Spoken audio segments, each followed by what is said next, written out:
Hey, hello everyone, Bruno here. And today I am going to literally show you a very cool way to take advantage of the use of GitHub Copilot using subagents.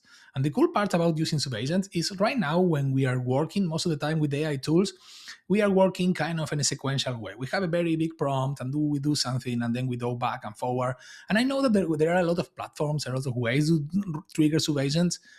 However, using a squad, the tool that we are going to see today, this is something that is really makes sense because you are working with a team, and the team start to a team that is dynamically created to solve a problem, to focus on a scenario, and then you can also literally work here to get the best of your team. So what I am going to do, I know that in Spain there is a new set of balizas, which is a device that you use when you have problem with your car, and I know that when you use those devices you need to basically, they need to be connected to the internet and there is an API somewhere that can do that. So I'm going to ask Squad, that is going to use Copilot in the back, the Copilot CLI and the Copilot SDK, to create a team to do that. And we need a couple of roles there. We are going to need a researcher because yes, someone needs to figure out which is the API, how the APIs works and more. I'm probably going to need also a couple of .NET developers. I want to build a Blazor app with a map. And then I want to test this. And then there are other people in the team. So Squad is going to do everything for me. And let's take a look because I'm going to fast forward the team, but this is all agents working all together, communicating between them, and really having a this is literally a fun activity to do and also a great way to start with something or even pick up an existing project and grow from there. So, of course, the first place to go is to take a look at the repository. It's very well documented, and I really like that you only need literally 3-4 steps to do this, and of course, you need a Copilot license. So I will leave the resources in the video, but let's do something like this. Look, an example, let's make a dir, and let's do Spain 02. I already did the 01. Let's go to Spain 02, and here let's init a branch named main. So this is basically what we need to do when we have here a folder. And the next step will be to install Squad. And this is npx github Brady Gaster Squad. And this is probably going to change, but bear with me in the sense that this is what we want to do. So at this moment, this is going to install a Squad. Squad is installed there. We have a lot of files and more. Take a look at the official .NET video where we talk about that.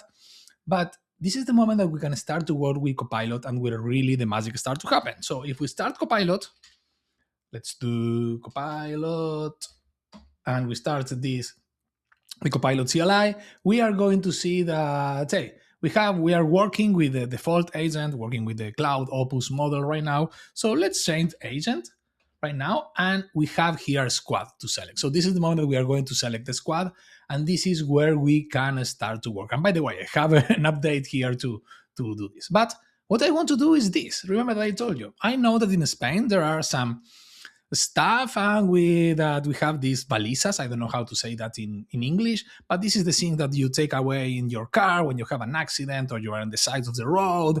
And the new ones have GPS connected, so there is kind of a new law, and there is also a set of endpoints. I don't know.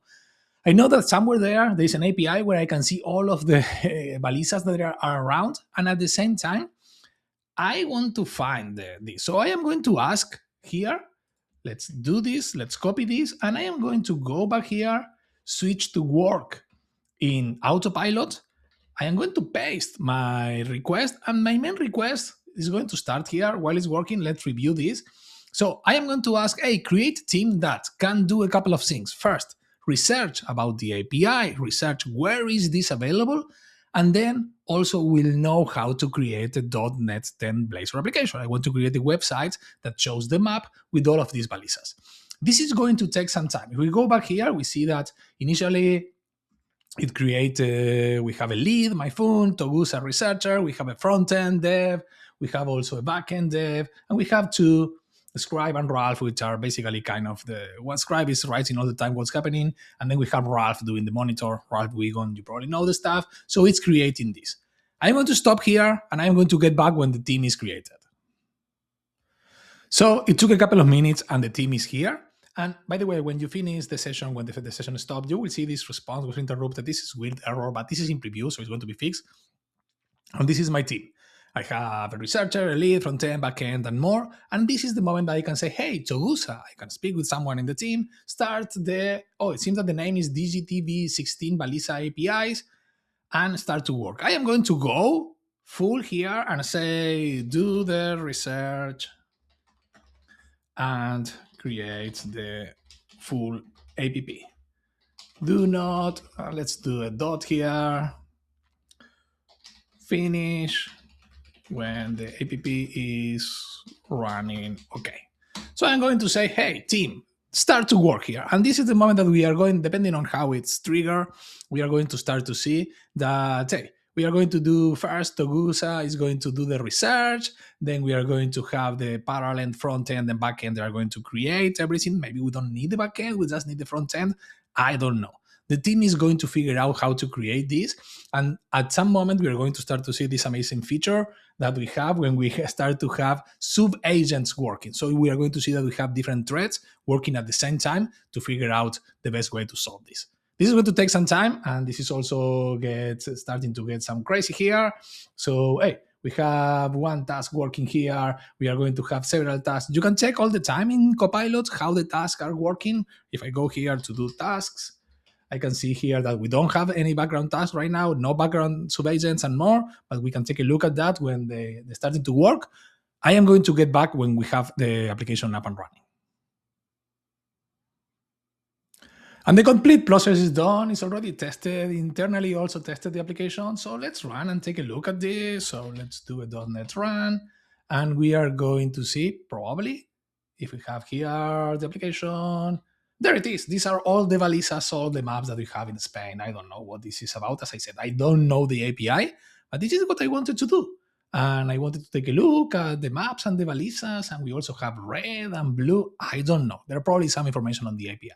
If we go back here, let's stop this. If we go back to the Copilot, it says that, hey, we have Togusa that research the DGT APIs and find something, I don't know. Bato build the .NET API, Kusanjagi build Blazor frontend, coordinator fix everything. There seems to be some issues with the namespace and more, but it's up and running. And it's literally a set of agents working with us.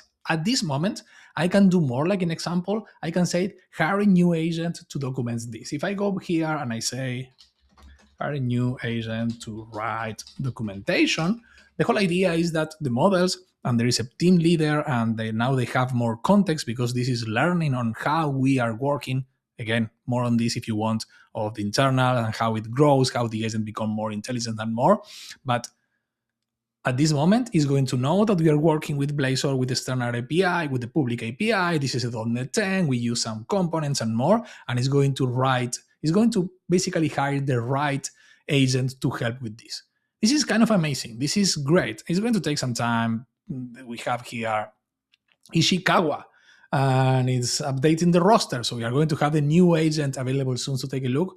But again, take a look at this. We have Ishikawa, the technical writer, is writing documentation, README, guides, API docs, and more. And I can even have some samples, like an example, Ishikawa write the project README, Ishikawa do this and more. And imagine that if you are having, like an example with the local embeddings that I write, I have an agent there that help me to do my releases. So publish a new release is literally going to NuGet, doing all of the publishing, triggering the CI/CD process, verifying the test, then putting the package in NuGet.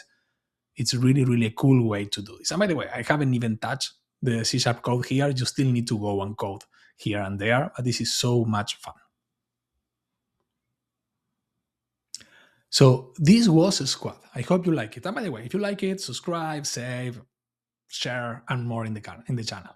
But think about this. On top of all of the powerful things that we have in GitHub Copilot, multimodals, if you like cloud, you can use cloud or Gemini or Codex or your own local models or the models that you want or model router, whatever. You can even say these agents can use these models and these agents can use these other models and more, and a squad will manage that part. And the sub-agent that the coordinator and more is something very, very, very interesting.